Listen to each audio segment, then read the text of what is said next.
Bonjour à tous et bienvenue sur cette timelapse de Spider-Gwen. Alors c'est mon premier commentaire sur une vidéo. Je pense que je vais essayer de prendre l'habitude d'en faire de temps en temps, ça peut être intéressant plutôt que de juste mettre de la musique.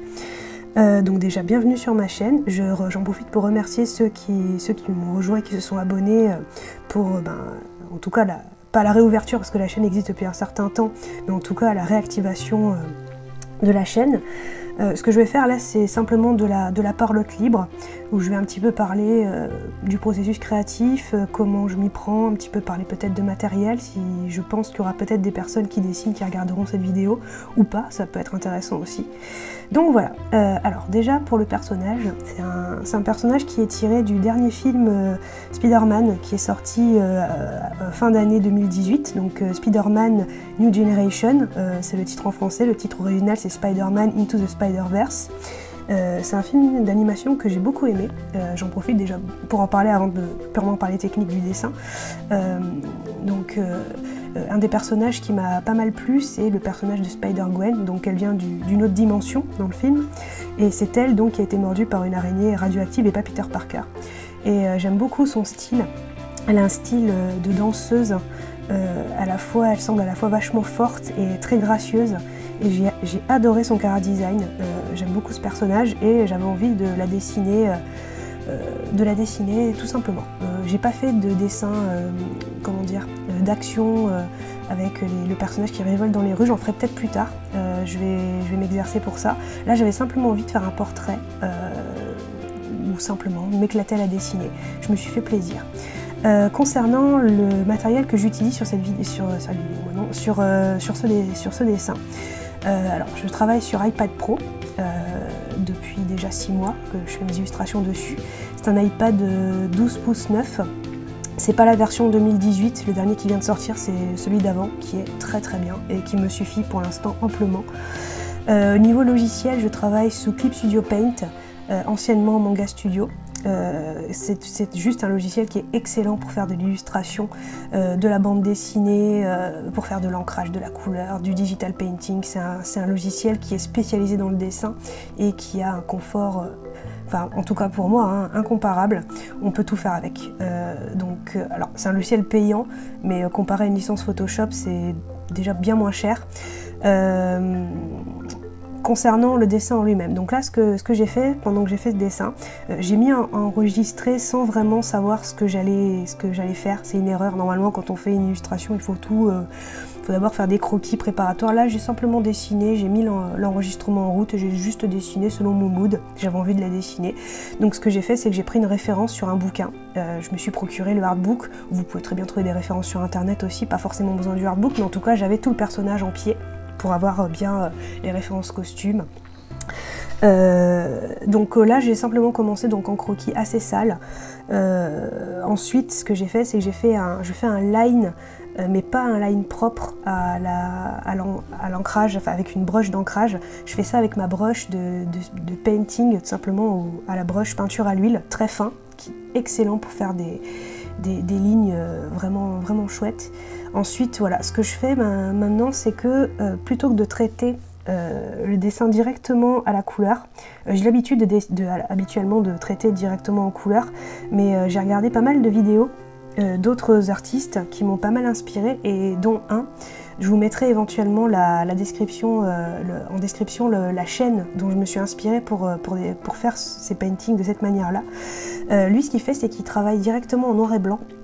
Il fait tout son painting en noir et blanc, et ensuite seulement il applique sa couleur. C'est une technique qui est très intéressante, à la fois pour les débutants, parce que ça vous évite de vous prendre la tête immédiatement avec la couleur, et le fait de bosser directement en contraste noir et blanc, ça vous permet de savoir immédiatement si le dessin fonctionne et si le contraste est bon. Et du coup, si le contraste en noir et blanc fonctionne, normalement, une fois que vous appliquez votre couleur, ça fonctionnera aussi. Pour faire ça, il faut simplement rajouter un calque au-dessus de votre painting en noir et blanc. Vous rajoutez un calque en mode incrustation et vous appliquez votre couleur. directement sur ce calque. Donc vous mettez votre couleur chair, la couleur des cheveux, vous pouvez faire des variations, des ombres, mais la chose qui est chouette avec ce mode, c'est que la couleur va garder, enfin vous verrez en fait les ombres, vous verrez toujours les ombrages que vous avez laissés sur votre calque de painting. Donc si vous avez fait une zone plus foncée, quand vous allez appliquer votre couleur chair, et ben, les zones foncées se verront et du coup vous gagnez un temps fou plutôt que de traiter votre ombrage directement en couleur. C'est ce que je trouve vraiment intéressant avec cette technique là. Si ça vous intéresse, je pourrais peut-être vous en parler un petit peu plus en détail en faisant peut-être des vidéos spécifiques ou des directs quand je pourrais en faire. Mais si ça vous intéresse, n'hésitez pas à me le dire. J'aime bien faire ça, donc voilà, pour cette technique en tout cas ça fait gagner un temps fou. Donc c'est une excellente technique que je vous recommande si vous débutez, en tout cas si vous souhaitez vous mettre au digital painting. Je vous conseille vraiment de commencer en noir et blanc. Moi je connaissais pas cette technique, j'ai découvert que tardivement, pardon. Et sincèrement ça a changé ma manière de travailler. Ça me stresse beaucoup moins. Du coup je prends davantage mon temps pour dessiner, alors que la couleur, même si ça me plaît beaucoup, en général comme je pense beaucoup à quelle couleur je vais utiliser aux effets, je me concentre moins en fait sur le travail du painting en lui-même. Et donc ça me permet de revenir vraiment aux fondamentaux. Cette technique, il faut savoir que le line, je vais l'effacer au bout d'un certain temps. Vous allez voir, au début je le fais. Ensuite ce que je vais faire, c'est que je vais le dupliquer et mettre le duplicata du line à part, invisible. Et ensuite je vais fusionner complètement, je vais fusionner ma peinture avec mon line. Je vais le faire assez tardivement ici, mais c'est le genre de technique que j'ai déjà utilisé sur d'autres dessins, enfin sur d'autres vidéos que j'ai postées, notamment la jeune fille aux yeux verrons. C'est exactement cette technique-là. Le principe vraiment c'est de peindre.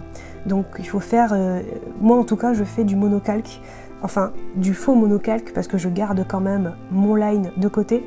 Donc là ce que j'ai fait dans ce dessin là, j'ai fait la technique que je vous ai dit, donc le traitement en noir et blanc. Par contre, là j'ai dérivé un tout petit peu, j'ai quand même travaillé en couleur le painting ensuite, parce que j'avais envie de tester. Donc j'ai fait en noir et blanc, ensuite j'ai créé ma couleur par-dessus, j'ai fusionné le calque, et puis j'ai bossé directement en traitement couleur. Je voulais voir si j'étais capable de le faire sans passer par le noir et blanc, et ouais, ça fonctionne aussi, donc on peut marier différentes techniques. Je vous précise que sous Clip Studio Paint, vous n'avez pas forcément besoin de prendre des matériaux supplémentaires pour faire des chouettes dessins avec. Vous avez une bibliothèque qui vous est proposée avec un grand nombre de matériaux, de brushes, d'effets, tous créés par les utilisateurs du logiciel qui sont très bien. La majorité d'entre eux sont gratuits, mais de base, si vous prenez le logiciel, vous n'avez pas besoin forcément de prendre des matériaux en plus. Vous pouvez très bien faire ce genre de dessin directement avec les outils proposés. Vous avez notamment des outils d'aquarelle et de peinture à l'huile qui sont excellents, très bien optimisés et adaptés. Après vous verrez, je vous conseille d'expérimenter et de tester différentes brushes.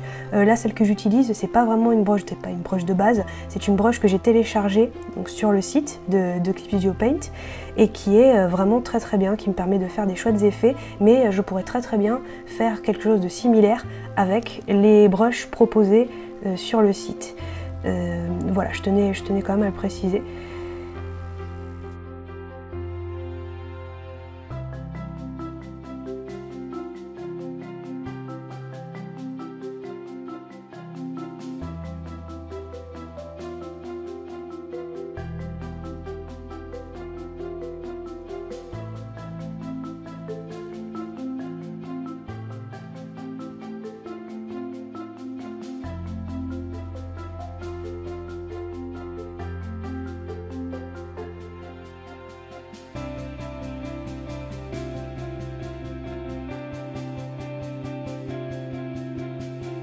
Du coup on arrive à la phase où je vais faire un décor. Alors il faut savoir que j'avais pas prévu à la base de faire un décor, c'est pas ma partie préférée du tout. J'aime beaucoup faire les personnages, mais alors les décors c'est ma bête noire. Mais j'ai quand même essayé et je regrette pas. En fait j'ai repensé à la direction artistique du film et j'ai vu que c'était vachement basé sur des formes géométriques et de la couleur pure. Du coup c'est ce que j'ai fait. J'avais envie de faire un arrière-plan de fenêtre. enfin, en tout cas une fenêtre en arrière-plan avec des immeubles sans réelle perspective, juste avec un effet de profondeur. Donc j'ai tout simplement pris les outils sélection et j'ai fait mes immeubles. Ensuite j'ai rajouté un petit effet de flou et ça fait très très bien. C'est très simple. Je pense que je réessayerai cette technique sur d'autres dessins. C'est vraiment pas mal parce que c'est vrai que le personnage juste sur un fond gris, c'est pas forcément très très fun. Donc voilà, c'est ce que j'ai essayé de faire. Puis ensuite je me suis bien amusée. J'ai fait des petits ombrages, j'ai fait un sol. Ça ancre le personnage dans un contexte et c'est vrai que c'est quand même beaucoup plus intéressant que juste faire le personnage sur un fond gris. Justement là ce que je suis en train de faire, c'est que j'ai utilisé un outil, enfin un matériau qui n'est pas de base dans Clip Studio Paint. Je suis allée le chercher sur le site, tout simplement pour donner un effet pluie. Alors il y avait un autre effet similaire qui était proposé mais qui était payant. J'ai pas voulu, j'ai préféré prendre celui gratuit, mais il était un petit peu moins bien pour mon truc, mais je me suis arrangée pour que ça passe quand même. Donc voilà, pour vous dire que vous n'avez pas besoin de payer des matériaux supplémentaires pour faire de super trucs sous Clip Studio Paint. Je vous laisse finir la vidéo et puis j'en reprendrai à la fin.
Nous arrivons à la fin de cette vidéo de timelapse commenté. Je vous remercie d'avoir suivi. Si ça vous a plu, n'hésitez pas à laisser un pouce bleu et laissez-moi aussi des commentaires si vous avez des questions supplémentaires, si vous avez des suggestions aussi de format vidéo, peut-être des tutos que je pourrais faire. Je suis à l'écoute de toutes suggestions. N'hésitez pas aussi si vous avez des conseils à me donner. Moi j'apprends tous les jours et j'apprends énormément aussi des autres artistes. Si vous avez des conseils à me donner, vraiment je suis preneuse. Je vous remercie et je vous dis à très bientôt sur la chaîne. Au revoir.